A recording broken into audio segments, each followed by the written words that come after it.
For much of human history, we looked up at the night sky and saw only beauty, constellations, myths, navigational tools. We imagined gods and heroes written in stars, but we had no real concept of what they were. Only in the last century did we begin to understand the true scale of the cosmos and just how many other worlds might exist. And with that realization came a deeper, more haunting question. Are we alone? It is perhaps the greatest scientific and philosophical question of our time. If life arose here, with all its complexity, its chaos, its consciousness, why not elsewhere? Why not everywhere? We began listening, carefully, patiently. Since the mid-20th century, our instruments have scanned the skies for faint signals, radio waves, in particular, beamed, perhaps, from another civilization. We imagine distant societies, broadcasting their presence with purpose. We imagine galactic beacons, greetings encoded in mathematics, coordinated pings echoing through space. This became the focus of SETI, the search for extraterrestrial intelligence. And for decades, we listened, and listened, and waited, but the silence was complete. No greetings, no patterns, no alien Morse code drifting through the stars. Just the quiet hum of cosmic background radiation. Just static. But maybe the silence doesn't mean we're alone. Maybe we're just listening the wrong way. What if extraterrestrial civilizations never used radio waves?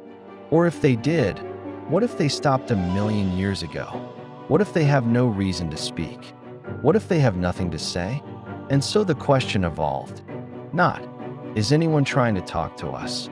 But rather, has anyone left something behind? Enter the idea of techno-signatures.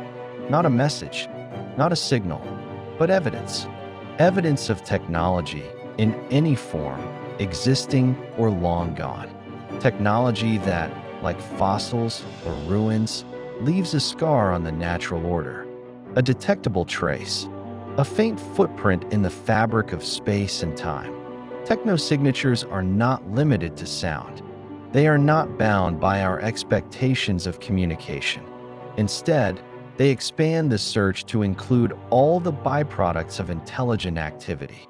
Pollution in an exoplanet's atmosphere, unnatural heat emissions, laser bursts, orbital debris, alien satellites, stellar engineering, unusual light curves around distant stars.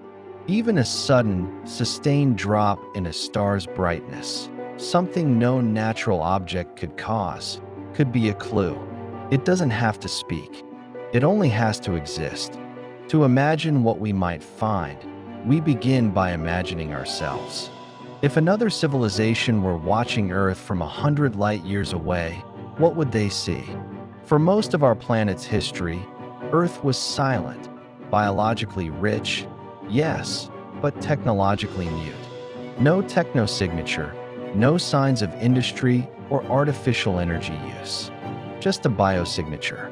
But that changed radically in the last century. Suddenly, Earth began emitting structured radio waves. It grew bright in the infrared at night, thanks to city lights. Our atmosphere began to carry new compounds, chlorofluorocarbons, carbon dioxide spikes, nitrogen dioxide. Satellites appeared in orbit. Radar pulses echoed outward.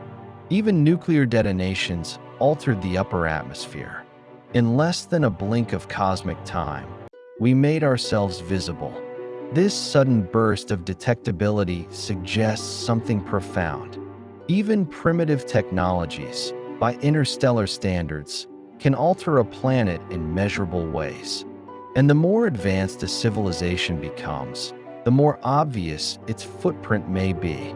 This brings us to the Kardashev scale, a framework for classifying civilizations by their energy use.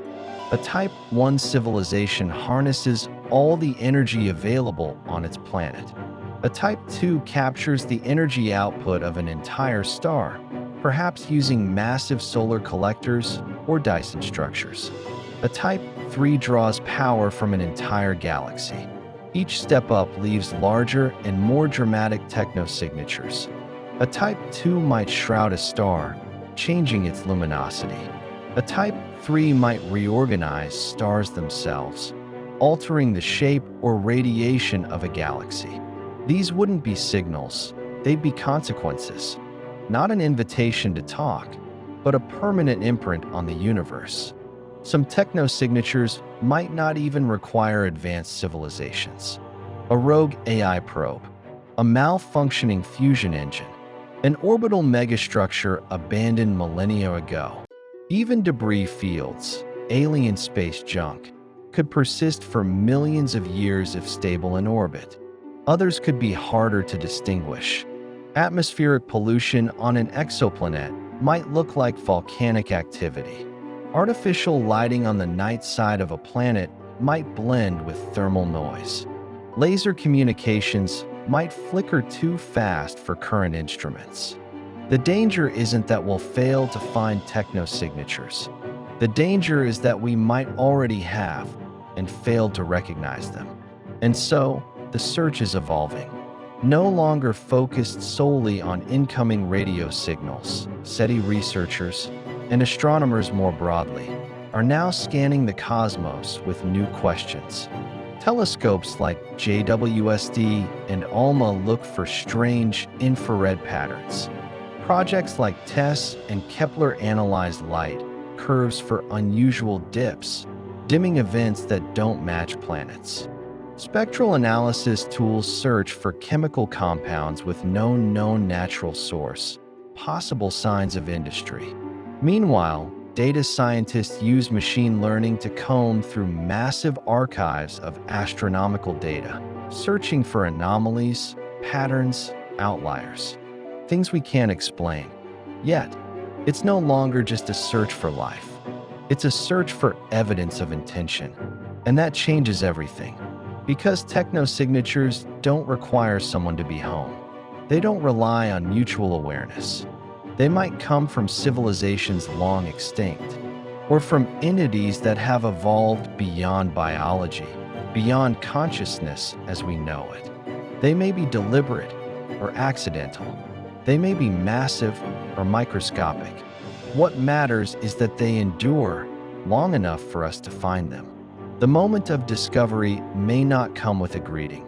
No hello, no alien voice, just a pattern in data, a dip in starlight, a chemical that shouldn't exist, a structure where nature left no blueprint. That may be the real first contact. Of course, not every anomaly is a message from the stars. Science demands caution. Strange dimming can be dust. Infrared excess can be debris. Spectral oddities can be instrument error. But the search for techno-signatures forces us to ask richer, broader questions. What is intelligence? What is technology? How does intention shape matter, light, and time? Could an alien civilization be entirely synthetic? Could it be planetary or distributed across a whole solar system? Could it be silent by design? Would its presence be obvious or entirely invisible to our current science? Are we searching for radios in a world of fiber optics?